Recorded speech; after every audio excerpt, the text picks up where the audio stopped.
ईशमीशान निर्वाणरूपम् विभुं व्यापकं ब्रह्मवेदस्वरूपम्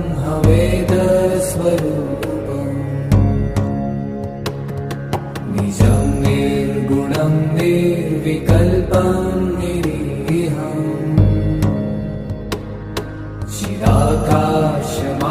चिदाकाशमाकाशवासं भजेऽहम्